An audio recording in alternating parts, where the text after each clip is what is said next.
అనారోగ్యం, ఉద్యోగం, వ్యాపారం అప్పులతో బాధపడుతున్నారా? వెంటనే జేకేఆర్ గురువు గారికి కాల్ చేసి ఈ వెబినార్ లో జాయిన్ అవ్వండి.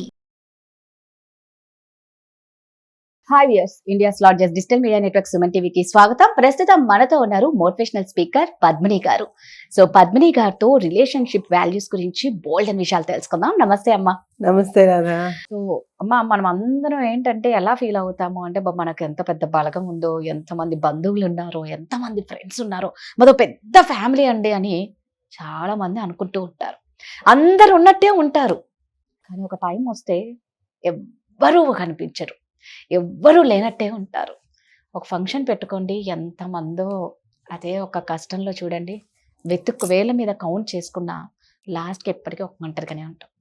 ఎందుకమ్మా ఇలా అందరు ఉన్నట్టే ఉంటారు, లాస్ట్కి ఎవరు ఉండరు? అసలు ఇది ఎలా తీసుకోవాలి? మాకు అందరూ ఉన్నారా అని తీసుకోవాలా, లేదా మేము ఒంటరి వాళ్ళమని తీసుకోవాలా? రాధా, ఇది చాలా సున్నితమైనటువంటి ఫీలింగ్. ఇది ఎవరి ఫీలింగ్ వాళ్ళకి, వాళ్ళ అనుభవంలో వచ్చే ఫీలింగ్స్. అవును అవును. ఏంటంటే అందరూ నిజమే చాలా సార్లు ఫీల్ అవుతాం తెలుసా. ఇది అందబ్బా నాకు చాలా మంది ఉన్నారు అనుకుంటూ ఉంటాం, కానీ నిజంగా అవసరం వచ్చినప్పుడు ఎవరూ కనిపించరు. ఏంటి అని ఆలోచిస్తూ ఉంటాం మనం. సపోజ్ మీరన్నట్టుగాను ఏదైనా మన ఇంట్లో ఒక పార్టీను, ఒక ఫంక్షన్ పెట్టి ఈరోజు మా ఇంట్లో ఏదో గెట్ టుగెదర్ ఉంది రండి అని అంటే పొలవమంటూ బంధువులు, చుట్టాలు, ఫ్రెండ్స్ అందరూ మన ఇంట్లో చేరుతారు, హ్యాపీగా ఎంజాయ్ చేస్తారు. అంటే సంతోషంలో అందరూ నీకు దగ్గరగానే ఉంటారు. అదే నీకు అవసరం వచ్చినప్పుడు, నీకు సహాయం కావాల్సి వచ్చినప్పుడు నీ దగ్గరికి ఎవరు రాలేదు, లేకపోతే నిన్ను పట్టించుకోలేదు అనుకున్నప్పుడు ఈ ఫీలింగ్ చాలా ఎక్కువగా వస్తూ ఉంటుంది మనలో. బాధలో బాధ అంటే అందరూ మన వాళ్ళు మన చుట్టూ ఉన్నారనుకుంటున్నాం. సో వాళ్ళందరూ మన వాళ్ళు, మనకు అవసరం వచ్చినప్పుడు వాళ్ళు ఆటోమేటిక్గా మన దగ్గరికి వస్తారు, మనకేదో చేస్తారు, చేదోడు వాదోడుగా ఉంటారని ఊహించుతాం. ఎప్పుడైతే వాళ్ళు మన వైపుకి రాకపోతారో ఆ నిమిషం మనం చాలా అంటే చాలా వీళ్ళనా మన వాళ్ళు అనుకున్నాం, అదేమిటి అంటే. ఫర్ ఎగ్జాంపుల్ చూస్తూ ఉంటాం, మనకి కొంతమందికి డబ్బు అవసరం వస్తుంది, ఏదో మనకి జాబే పోయింది అనుకున్నాం. మనకి జాబ్ పోయింది అన్న విషయం తెలిసిన వెంటనే ఫ్రెండ్స్ అందరూ ఒకళ్ళ తర్వాత ఒకళ్ళు దూరం అవుతూ ఉంటారు. ఎందుకు? వీళ్ళు ఏమైనా ఫైనాన్షియల్ గా వీళ్ళు అడుగుతామేమో. అలాగే మనకి ఇంట్లో హెల్త్ బాగాలేదు, నీ వాళ్ళు అనుకున్న వాళ్ళకి నువ్వు నాకు హెల్త్ బాగాలేదు, నీ సహాయం కావాలి అని నువ్వు చెప్పనవసరం లేదు కదా. అవును. మన వాళ్ళు అన్నప్పుడు మనకి హెల్త్ బాగాలేదంటే అమ్మ నీకు అవసరం ఉందా అని అడుగుతారు. అడిగితేనే నేను చేస్తాను అనుకుంటాము అన్న వాళ్ళు కొంతమంది అదొక రకం లేండి, వాళ్ళు ఉంటారు. కొంతమంది అడిగితేనే కానీ చేస్తారు, ఎలా తెలుస్తుంది మాకు అంటే ఇంట్లోనే ఉంటారు, మన వాళ్ళు ఉంటుంది, వాళ్ళకి వినిపిస్తూనే ఉంటుంది, తెలుసుకుంటూనే ఉంటారు, వాళ్ళ బీబీసీ నెట్వర్క్ వాళ్ళకు ఉంటుంది. అయినప్పటికీ నోట్ నుంచి అడగాలి, నోట్ నుంచి ఏదో అడగాలి, అప్పుడే మనం చేద్దాము అన్న దృష్టిలో కొంతమంది ఉంటారు. అలాగే ఇంకొంతమందిని చూశాను ఈ మధ్య చాలా మందిని గమనిస్తున్నాను నేను. ఈ టాపిక్, ఈ విషయాన్ని గమనిస్తూ ఉంటే ముఖ్యంగా చిన్న పిల్లలు ఈ మధ్యకాలం డైవర్స్లు అవి ఎక్కువ అయిపోతున్నాయి కదా. లేదా ఈ కోవిడ్ వల్ల భర్త పోయిన వాళ్ళు, లేకపోతే భార్య పోయిన మగవాళ్ళు, ఇలా ఒంటరి వాళ్ళు అయిన వాళ్ళు చాలా మంది చూస్తున్నాం ఈ ద లాస్ట్ 4-5 years లో. చిన్న వాళ్ళే పాపం, వాళ్ళకి అవసరం వస్తూ ఉంటాయి. అవసరం వచ్చినప్పుడు ఒక్కళ్ళు కూడా సాయానికి రావట్లేదు, స్నేహితులు కూడా వాళ్ళని వదిలేస్తున్నారు. అప్పుడు వాళ్ళకి ఏం ఫీలింగ్ వస్తుంది? ఎవరు లేనట్టే, చుట్టూ ఉన్నారు కానీ నాకెవరూ లేరు. నా చుట్టూ వీళ్ళందరూ అంటే సముద్రం ఉంది, తాగడానికి నీళ్లు లేవు. Right, exactly. అందుకని నేను చెప్పేది ఏంటంటే లోకంలో 95% మంది స్వార్థపరులమ్మ.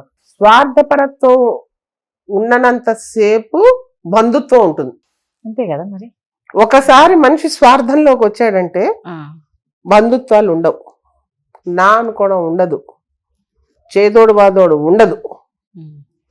చూడండి, పెళ్లిళ్ళు చేసుకున్న పిల్లలు స్వార్థం వచ్చి నా సంసారం అనేటప్పటికీ తల్లిదండ్రులనే మర్చిపోయి వృద్ధాశ్రమాల్లో పెడుతున్న రోజులు ఇవి. స్వార్థం వల్ల కూడా ఈ ఫీలింగ్స్ ఎక్కువ అవుతున్నాయి మనలో. పెరుగుతున్న స్వార్థపరత్వం పెరుగుతుండడం వల్ల కూడా నాకెవరూ లేరు, నా చుట్టూ అందరూ ఉన్నారు కానీ నాకెవరూ లేరు. 10 మందిని కన్నా తల్లి కూడా ఈరోజు కరెక్ట్ నాకెవరూ లేరని ఫీల్ అవుతుంది. ఇంకేం మాట్లాడాలి? ఇది ఏంటి పోతుంది ఇది మన సమాజం అంటే? స్వార్థం అయినా కదా అర్థం. కానీ అయితే ఒకటి ఎవరో వస్తారు ఏదో చేస్తారని ఎప్పుడు ఎదురు చూడొద్దు మనం. నిజమే. మన ధైర్యమే మనల్ని ముందడుగేస్తుంది. అంతే. నీ మీద నువ్వు ధైర్యం తెచ్చు, నీ పని నువ్వు సక్రమంగా నిర్వర్తించు, తప్పితే ఎవరి నుంచి ఏది ఆశించకు, ఈ ఫీలింగ్కి లోన్ అవ్వకు. నువ్వు ధైర్యంగా ముందు అడుగు వేస్తూనే ఉండాలి మనం. తప్పితే ఇవి కొన్ని ఎలా ఉంటున్నాయంటే కనుక సంఘంలో కూడాను సామాన్యంగా మనం చూస్తూ ఉంటున్నాం అనమాట. ఈ మధ్యలోను మనం సహాయం చేసిన వాళ్ళు ఎవడో మనకు సహాయం చేయటం లేదు. పైగా పెంచి నువ్వేం చేసావు నాకు అని అడుగుతున్నారు. మాట్లాడతాం. ఏం మాట్లాడతావు ఇప్పుడు? అసలు ఒకరు సహాయం చేస్తే వాళ్ళ రుణం మనం ఎప్పటికీ తీర్చుకోలేదు. తీర్చుకోలేం మన కదా. కష్టకాలంలో ఉన్నప్పుడు దేవుడే వాళ్ళు మనకు. ఆ. అలానే ఇంకా మర్చిపోయి నువ్వేం చేసావంటే ఇంకా నువ్వేం మాట్లాడలేదు. చేసావు అన్నదాన్ని నువ్వేం అబ్బాయి నువ్వు అప్పుడు బాగాలేనప్పుడు నేను ఇది పెట్టాను అది పెట్టాను అని చెప్పగలవా? చెప్పలేం. పెట్టింది ఎప్పుడు చెప్పకూడదు కాబట్టి. చెప్పకూడదు కదా. Yes. అంటే కృతజ్ఞతా భావం అన్నది పోతోంది మనుషుల్లో. ఉమ్. చేసిన వాడు మర్చిపోవాలి, చేయించుకున్నవాడు గుర్తుంచుకోవాలి అన్నది. అది యాక్చువల్ గా అయితే అదే కరెక్ట్. చేసిన వాడు మర్చిపోవాలి, అవును. చేయించుకున్న వాళ్ళు గుర్తుంచుకోవాలి. ఉమ్. ఇది గుర్తుంచుకున్నప్పుడు ఏం చేస్తావు? కన్సర్న్ అన్న పదం ఒకటి వస్తుంది. మనకి ఎవరి మీద అయితే మనకి ప్రేమ అభిమానాలు ఉన్నాయో ఆ కన్సర్న్ మనం చూపిస్తాం. కన్సర్న్ అంటే ఏమిటి? నీకున్న 24 గంటల టైంలోను వాళ్ళ కోసం Right. కొద్ది నిమిషాలు లేకపోతే కొన్ని గంటల టైంని మనం వెచ్చించగలిగితే ఉమ్. వాళ్ళ అవసరాలకి, ఉమ్. అది కన్సర్న్. ఉమ్. నాకు నీ మీద చాలా కన్సర్న్ ఉంది, కానీ నీకేం నేనేం చేయలేను. ఉమ్. నువ్వు చేస్తే నేను స్వీకరిస్తా, ఆ. కానీ నాకు నీ మీద కన్సర్న్ ఉంది. లేదని ఎందుకు అనుకుంటావు? ఉమ్. ఉంది, ఉమ్. కానీ నేనేం చేయలేనంట. అప్పుడు కూడా నా చుట్టూ అందరూ ఉన్నారు కానీ నాకు ఎవరు లేరు అన్న ఫీలింగ్ వస్తూ ఉంటుంది. అంతే కదా. అవునా? ఖచ్చితంగా. ఇది ఈ సున్నితమైన ఫీలింగ్ మనకి రాకుండా ఉండాలి అని అంటే కనుక మనమే అందరినీ దూరం పెట్టి అసలు ముందు నిన్ను నువ్వు తెలుసుకునే ముందు ఎదుటివాడు అలాంటి వాళ్ళన్నా తెలుసుకో. అది తెలుసుకుని ముందుకు వెళ్ళినప్పుడు ఈ భావనలు మనలో తగ్గి మనలో ఆత్మస్థైర్యం ఎక్కువ అవుతుంది. కరెక్ట్. అది నా ఉద్దేశం. ఎలా అంటే ఇది లేకుండా అయితే మటుకు మనం లేకపోతే ఇదే చిక్కుల్లో పడుతూ ఉంటాం. అంతే కదా. ఇదే చిక్కులు పడి బయటకు రావడం కష్టం. మనల్ని మనం కాపాడుకోవడం కూడా కష్టమే.